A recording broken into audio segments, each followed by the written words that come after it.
ম্যাথটি কিন্তু খুবই সহজ যদি আপনি বুঝতে পারেন। এজন্য ক্লাসটিতে মনোযোগ দেন, মনোযোগ সহকারে ক্লাসটি করলে আশা করি এই ধরনের গণিতে আর আপনাদের কোনো সমস্যা থাকবে না।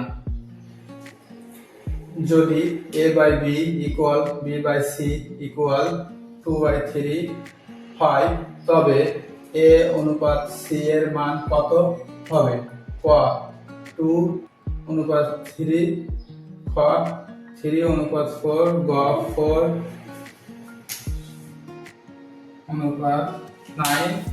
ঘ 9/4।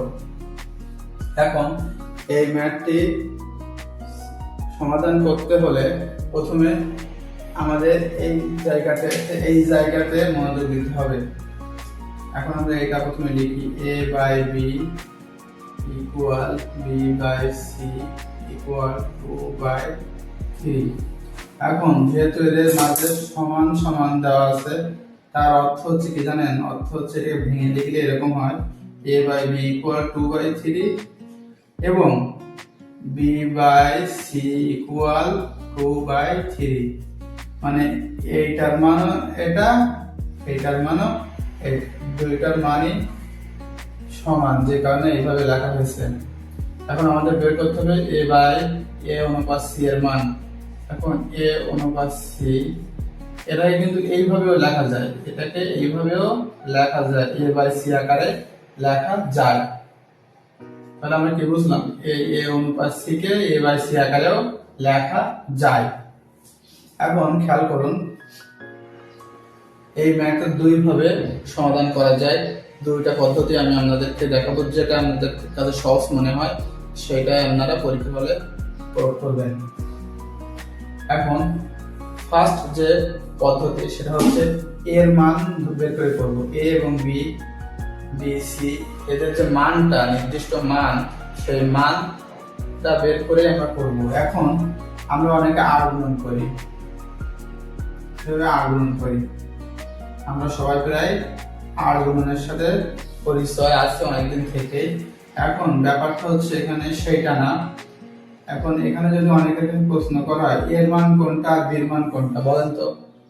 আমার বিশ্বাস অনেকে ভুল করবেন, কারণ আমরা আর গুণন করে অভ্যস্ত।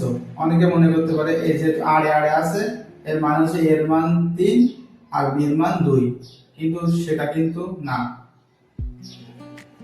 এখানে এর মান হচ্ছে 2 আর বির মান হচ্ছে c। এখানে বির মান হচ্ছে 2, এখানে c এর মান হচ্ছে 3। তাহলে আমরা সেটাই লিখি a ইকুয়াল 2, b ইকুয়াল 3, আর এখানে b ইকুয়াল 2, c ইকুয়াল 3। এখন দেখেন তো এই মাঝখানে যে বিটা আছে, এই বির মান কি একই আছে নাকি আলাদা? অবশ্যই আলাদা। দেখেন 3 আর এখানে 2। এখন আমরা যদি বির মানটা সমান করতে পারি, মানে একই রকম করতে পারি, তাহলে ম্যাথটা আমরা খুব সহজে সমাধান করতে পারবো। তার জন্য প্রথমে আমাদের কি করতে হবে খেয়াল করেন, a/b আবার লিখে নিলাম, এটা আমি 2/3, b/c ইকুয়াল 2/3। এখন এটাকে কিন্তু আমরা এইভাবে লিখতে পারি যে a অনুপাত b সমান সমান 2 অনুপাত 3। আবার এটাকে আমরা একইভাবে লিখতে পারি b অনুপাত c সমান 2 অনুপাত 3। এখন আমাদের বের করতে হবে a অনুপাত b অনুপাত c, a অনুপাত b অনুপাত c। এখন দেখেন তো এখানে b এর মান 3, এখানে b এর মান 2। এখন যদি b কে আমাদের একই করতে হয়, তাহলে কি করলে একই হবে একটু আপনারা নিজেরা চিন্তা করেন তো। এখন খেয়াল করেন, হয়তো অনেকের কাছে কঠিন মনে হচ্ছে, কিন্তু আসলে খুবই সহজ। দেখেন 2/3 আর 2/3, এদের এই মাঝখানেরটা সমান করতে হবে। করতে গেলে এই 2 কে 3 এর সাথে গুণ করতে হবে, মানে এই 2 দিয়ে 3 এর সাথে গুণ করতে হবে এবং এই 2 এর সাথে গুণ করতে হবে। আবার এই 3 দিয়ে একেও গুণ করতে হবে, একেও গুণ করতে হবে, তাহলে একই হয়ে যাবে। কিভাবে দেখেন, এই 2 দিয়ে আমরা এটাকে গুণ করবো, এটাকে গুণ করবো, তাই 2 দুনো 4, 3 দুনো 6। এবার এই 3 দিয়ে আবার একে গুণ করবো, 3 দুনো 6, 6 কিন্তু অলরেডি আমরা লিখে ফেলছি, 3 থেকে 9। তাহলে এর মান বের হলো 4, বির মান 6, সির মান 9। এখন খেয়াল করেন তো আপনার এ অনুপাত সি এর মানটা বের হয়েছে কিনা, এ অনুপাত সি, তাহলে এর মান 4 আর সির মান 9। সি এ অনুপাত সি এর মান 4/9, 4/9 এইটা সঠিক। এটা শিখলাম আমরা একরকম পদ্ধতি। এবার আমরা আরো একটি পদ্ধতি শিখব, যেটা দিয়ে আমরা এই ম্যাথটা সমাধান করতে পারবো।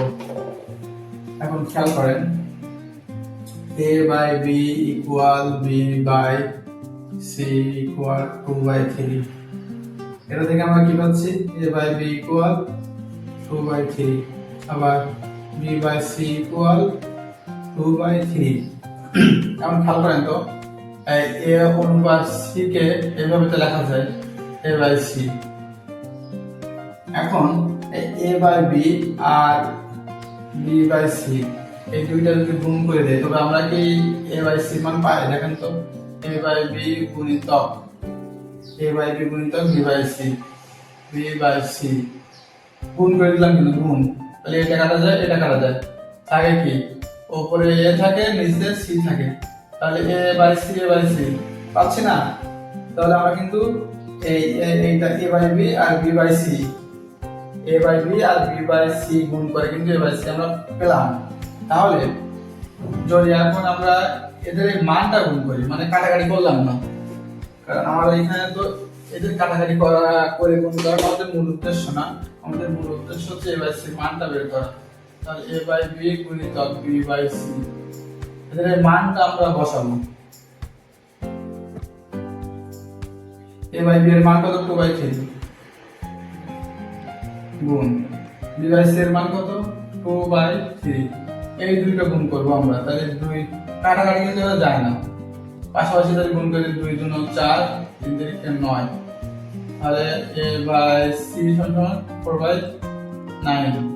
তাহলে a অনুপাত c ইকুয়াল 4/9।